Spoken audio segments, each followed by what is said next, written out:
Hey there. I'm going to redo capoing reason number 3 because it kind of got messed up on YouTube for some reason. So I want to just, it's important, and I wanted to touch on it again. So the reason number 3 was reason number 1 was to capo to get out of bad keys. Reason number 2 is to capo to contrast with another guitar player or another track of guitars if you recorded something. And number 3, my third reason for it, is to get a different quality sound, a different timbre for the instrument, for that key. So we may capo out of a perfectly good key like E, for example, which is a very big key, big resounding key. And I'm going to take this progression where I'm going to go E to F sharp minor, to E over G sharp, to A, to B, back to A, and back to E. That's going to be our progression. And I'm going to play it in the key of E, and then I'm going to capo at the 2nd fret and use D shapes, and you'll notice a very different timbre.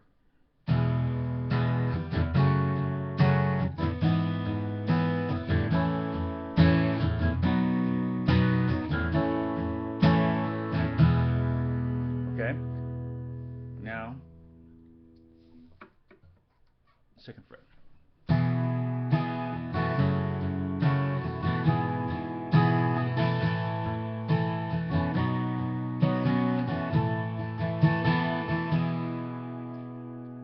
So, you know, every time you play in a key of D, or you have certain things that you'll tend to go to. If you play in a key of G, you have certain licks that you'll tend to gravitate towards. Same thing is true in the key of E or A or C.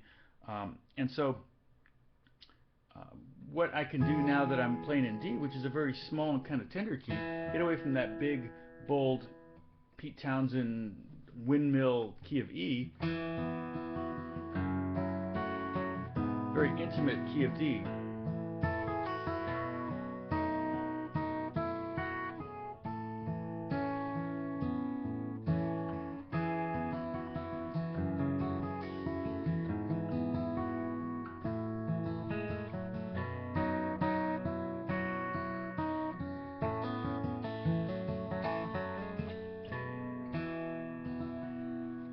And that's one of the reasons why I capo. Now I could also capo all the way up here at the 9th fret and in same key use G shapes. Totally different sound. Almost toy-like.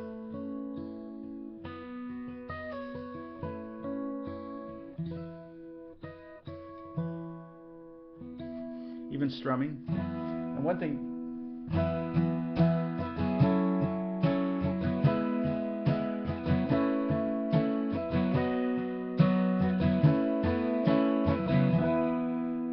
I could also, let's see, I could also capo here at the 4th fret playing the key of C.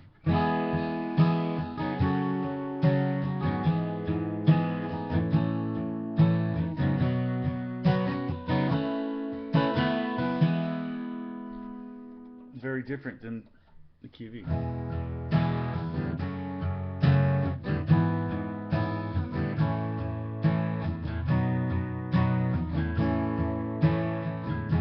Okay, now let's go back to the 2nd fret.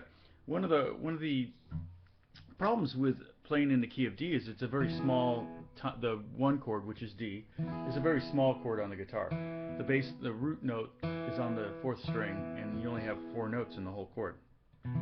Whereas an E chord, open E, big chord.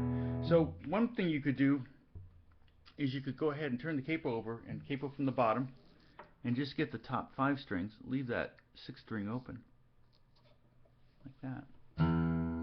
And now I can play D shape. Now the only thing is the F sharp minor shape. The E minor one's going to be a little tough because you have to reach over the capo, and then there's the D over F sharp, which is the same as E. This is actually E over G sharp. A, B, and then E.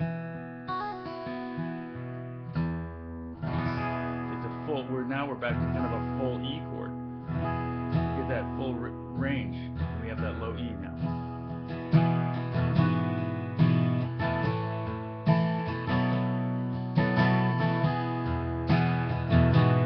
So we kind of have the best of both worlds here. We have the intimacy of D, the key of D, or the shapes of D, and the full sound, the full range quality of the key of E. If I didn't have to go to that minor 2 chord, it wouldn't really be much of a problem. The key would be fine.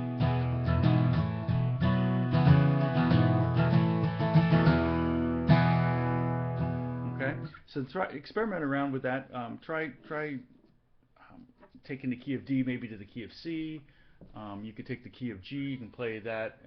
You could put capo at the 3rd fret and use E shapes. And with E shapes like in the key of G, normally, you know, G wouldn't be a problem. Key, that would be very easy. Now you can use these big.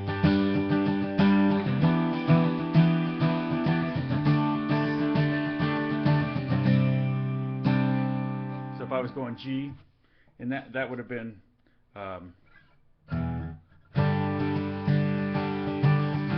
E minor, D, to C,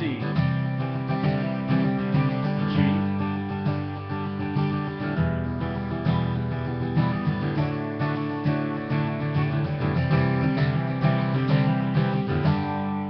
okay, that's pretty simple. It's 4 of our favorite chords. But in the key of, at the 3rd fret, now we'll use the shapes that we would normally use in E. The 1 chord, the 6th chord.